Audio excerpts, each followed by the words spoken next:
भारत में नोटबंदी घोटाले का पर्दाफाश। 1000 और 500 रुपए के नोटबंदी के सूत्रधार कौन हैं? नोटबंदी घोटाले के पीछे कौन लोग हैं?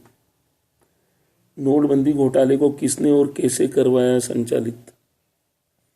नोटबंदी के पीछे किसकी साजिश है और किसके द्वारा रचा गया है ये घोटाला? क्या आरबीआई के 20 बोर्ड ऑफ डायरेक्टर्स ने की देश की जनता से 420? क्या सरकार नोटबंदी घोटाले की जांच करवाएगी? जिन डायरेक्टर्स के पास विशेषज्ञता ही नहीं थी तो वे कैसे कर गए सिफारिशें? क्या साजिशकर्ता Central Board of Directors Reserve Bank को सुप्रीम कोर्ट करेगा भंग? भारत में 500 और 1000 रुपए की नोटबंदी घोटाले के पीछे रिजर्व बैंक ऑफ इंडिया के सेंट्रल बोर्ड ऑफ डायरेक्टर्स के होने का पर्दाफाश भारत सरकार का दिनांक 8/11/2016 को जारी राजपत्र कर रहा है। यूं तो भारत सरकार द्वारा रिजर्व बैंक ऑफ इंडिया के सेंट्रल बोर्ड ऑफ डायरेक्टर्स में भारतीय प्रशासनिक सेवा के अधिकारी और निजी तथा सरकारी क्षेत्र के एक्सपर्ट, जो कि expert of commerce, industries, finance एवं कॉरपोरेशन विषय में विशेषज्ञता हासिल की हुई। क्या इस सेंट्रल बोर्ड ऑफ डायरेक्टर्स में कोई डायरेक्टर कृषि और सहकारिता विषय का विशेषज्ञ है? क्या रिजर्व बैंक की सेंट्रल बोर्ड ऑफ डायरेक्टर्स में कोई डायरेक्टर मादक पदार्थ विशेषज्ञ, जाली मुद्रा विशेषज्ञ, आतंकवाद निवारण विशेषज्ञ पात्रता धारण किए हुए? क्या कृषि, सहकारिता, मादक पदार्थ, जाली मुद्रा और आतंकवाद विषय पर विशेषज्ञता या विशेष योग्यता धारण किए हुए हैं कोई डायरेक्टर?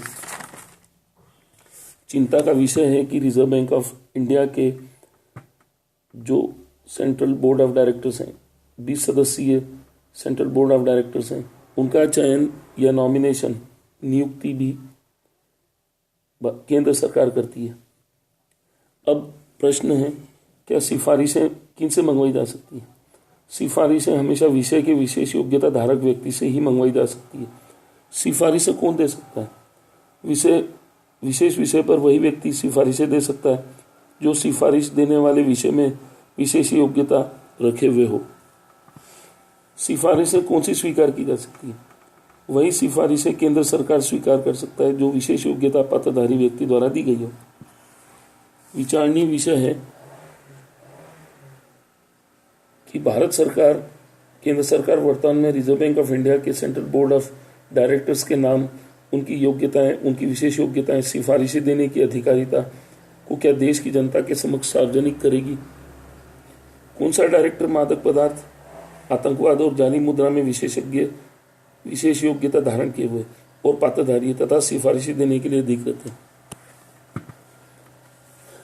जब असंवैधानिक सिफारिशें की गई और उसका पर्दाफाश हो गया तो सुप्रीम कोर्ट नोटबंदी घोटाले पर क्यों नहीं कर रही हस्तक्षेप? सुप्रीम कोर्ट में केंद्र सरकार कैसे देगी हलफनामा? सुप्रीम कोर्ट ने केंद्र सरकार को कहा है कि आप हलफनामा दें। क्या केंद्र सरकार सुप्रीम कोर्ट में जो हलफनामा देगी उसमें रिजर्व बैंक ऑफ इंडिया के सेंट्रल बोर्ड ऑफ डायरेक्टर्स द्वारा 500 में 1000 के नोटबंदी घोटाले में दी गई सिफारिशें भी समाहित करेंगी? क्या supreme court reserve bank of India के सेंट्रल बोर्ड ऑफ डायरेक्टर्स की सिफारिशें पटल पर रखवाएगी? यह बात समझ से परे कि सुप्रीम कोर्ट केंद्र सरकार की नोटबंदी घोटाले में हस्तक्षेप किए जाने के में असमर्थता क्यों सार्वजनिक कर रही है? उसने हस्तक्षेप किए जाने से क्यों इनकार कर डाला?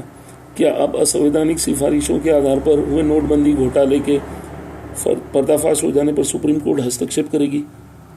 25 नवंबर 2016 को जो सुनवाई हो रही है उसमें क्या केंद्र सरकार, रिजर्व बैंक ऑफ इंडिया के जो सेंट्रल बोर्ड ऑफ डायरेक्टर्स हैं, 20 डायरेक्टर्स हैं, उनकी सिफारिशों का पुलिंदा न्यायालय की पटल पर रखवाएगी और हस्तक्षेप करेगी? देश के किसानों को नोटबंदी घोटाले से संज्ञान करा रही कृषकों की संस्था consortium of cultivators letter petition याचिकाएं प्रेषित कर रही है। देश के 75 करोड़ से अधिक किसानों के हितार्थ यह वॉइस पिटीशन क्या सुप्रीम कोर्ट को और केंद्र सरकार को हस्तक्षेप किए जाने पर मजबूर नहीं कर रही है? आज देश में जो केंद्र सरकार मानती है कि किसान ही नक्सल गतिविधि, सांप्रदायिक और आतंकवाद गतिविधियों में समाहित है। उसके पीछे क्या कारण है? क्या यह नोटबंदी घोटाला स्वतः प्रमाणित नहीं कर रहा है और किसानों की छवि खराब नहीं कर रहा है?